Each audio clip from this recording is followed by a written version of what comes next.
네, 오늘 함께해 주신 전문가 여러분 그리고 이인영 의원님과 의원님 여러분 먼저 고맙습니다. 국가의 존재 이유는 국민의 더 나은 삶을 만드는 것입니다. 국민의 더 나은 삶의 핵심은 바로 그 첫 번째 출발점은 바로 국민의 생명과 안전을 지키는 일이고, 생명과 안전을 지키는 일의 가장 핵심은 역시 안보, 그중에서도 군사 안보라고 할 수 있겠습니다. 한반도를 둘러싼 안보 상황이 참으로 심각하고 위중해지고 있습니다. 북한이 이틀에 한 번꼴로 미사일을 발사하고 곧 7차 핵실험을 준비 중이라는 보도가 잇따르고 있는데, 우리 민주당은 이 한반도 긴장을 고조시키는 북측의 이러한 일체 행위를 반대하고 강력하게 규탄합니다. 북한은 모든 도발을 즉각 중단하고 대화 테이블로 돌아와야 합니다. 윤석열 정부 역시도 이 위험천만한 전쟁 불사, 전쟁도 할 수 있다, 이런 태도를 버려야 합니다. 지지층 결집을 위해서 전쟁 위기를 고조시키는 강대강 대결을 추구하고 국민의 생명과 안전을 볼모로 삼는 것은 대통령의 책무를 져버리는 것입니다.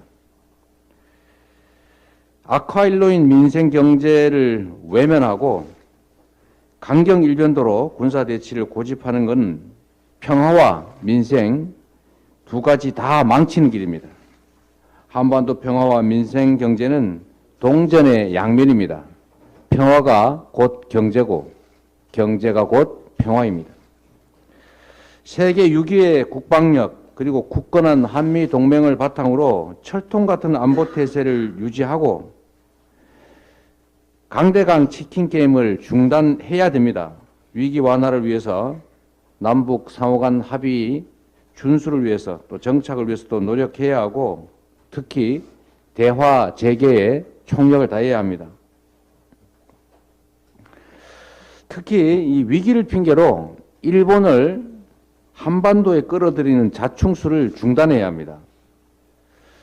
일본은 침략으로 대한민국을 수십 년간 약탈했던 나라이고 여전히 이 공세적 입장을 포기하거나 버리지 않고 있습니다. 여전히 독도를 자기 땅이라고 우기고 경제 침탈을 자행하고 위안부와 강제징용 문제에 대해서도 개선의 의지를 내보이지 않고 있습니다. 과거의 침략과 인권 침해에 대해서도 진지한 반성을 하지 않고 있습니다. 따라서 일본과 한국의 관계는 사회 경제 문제와 인권, 역사, 영토 문제를 분리해서 접근해야 됩니다. 그런데 최근 윤석열 정부가 일본의 자위대를 독도 근해로 불러들여서 합동 실전 군사훈련을 연이어서 강행하고 있습니다. 좌시할 수 없는 국방 참사이고 안보 자해행위입니다. 대한민국이 일본 자위대를 정식 군대로 인정한다는 시그널을 줄 수가 있습니다. 그리고 한미일 군사 동맹으로 나아가는 징검다리가 될 수도 있습니다. 정식 군대로 일본 자위대가 인정받는 것은 일본의 우익 정부가 추구하는 핵심 과제입니다. 보통 국가화를 통해서 정식 군대로 인정받고 군사 대국화의 길로 가고자 하지 않습니까? 이거는 대한민국의 국익에 반하는 행위입니다. 그런데 일본 자위대를 정식 군대로 인정할 빌미가 될 수도 있고, 또 일본이 궁극적으로는 한반도에 개입할 수 있는 구실이 될 수 있는 이 한미일 합동 군사훈련, 그것도 실전 훈련을 대체 왜 최근에 갑자기 하는 겁니까? 도저히 납득하기가 어렵습니다. 일본과의 합동 군사훈련은 앞으로 북중러의 군사적 결속을 자극해서 한반도 냉전체제를 부활시킬 가능성이 높습니다.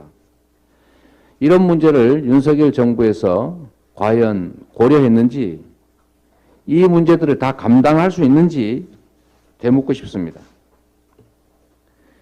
대한민국의 안보는 국민의 생명과 대한민국의 국익을 위한 것이어야 합니다. 미국과 일본이 요구한다고 국익에 반하는 선택을 하는 것은 용납할 수 없는 일입니다. 이명박, 박근혜 정권이 밀실에서 강행했던 지소미아 문제부터 이번 윤석열 정부의 한미일 합동 실전 군사 훈련까지 이 보수 정권이 들어설 때마다 일본의 군사 이익을 뒷받침하는 행태가 반복되고 있습니다. 그 최종 결과가 한반도에 다시 일본의 어두운 그림자가 드리우게 되지 않을까, 그 결과를 만들어내지 않을까 심히 우려됩니다. 그리고 무엇보다 이러한 문제들을 지적을 하면 수용을 하는 것이 아니라 어김없이 시대착오적인 종북몰이 그리고 색깔론 공세를 펼치고 있습니다. 해방 이후에 친일파들이 했던 행태와 다를 바가 전혀 없습니다. 거듭 말씀드리지만 한반도의 평화와 민생 경제는 뗄 수 없는 관계입니다. 군사적인 대결과 전쟁의 위기가 커질수록 코리아 디스카운트가 심화되고 경제 충격이 더 커지는 것은 자명합니다. 그 피해는 고스란히 국민들에게 전가될 것입니다. 자신들의 정치적 공경을 벗어나자고 강대강 대결을 통해서 군사 대결 위기를 고조시키는 것은 국민과 역사에 죄를 짓는 것입니다.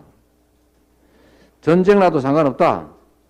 전쟁도 불사한다. 이런 태도가 전쟁을 실제로 불러옵니다. 국가적 재앙인 일본과의 군사동맹 우려에 대해서 대통령이 직접 국민께 소명하고 한미일 합동 실전 군사훈련을 즉각 중단해야 합니다. 병법에도 나와 있지만 진짜 승리는 평화 그 자체입니다. 싸워서 이기는 건 중책이고 싸워서 이기는 것은 하책입니다. 가장 좋은 정책은 싸우지 않아도 되는 상태를 유지하는 것, 평화. 두 번째가 싸우지 않고 이기는 것이고 싸워서 이기는 것은 하책입니다. 대량의 파괴와 살상이 있은 후에 이긴들 못하겠습니까? 그래서 누군가 이렇게 말합니다. 아무리 비싼 평화도 이긴 전쟁보다 낫다. 평화를 지키는 것이 가장 중요한 국가의 책무라는 것을 잊지 말아야 합니다. 우리 민주당은 윤석열 정부의 위험천만한 아마추어 안보 행보에서 국민과 나라를 지켜나가겠습니다. 오늘 최고의 전문가분들을 모셨습니다. 그리고 많은 조언을 듣겠습니다. 그리고 국민과 함께 이 안보의 위기, 전쟁의 위협으로부터 다시 평화의 길을 향해 나아갈 수 있는 길을 찾아보겠습니다. 고맙습니다.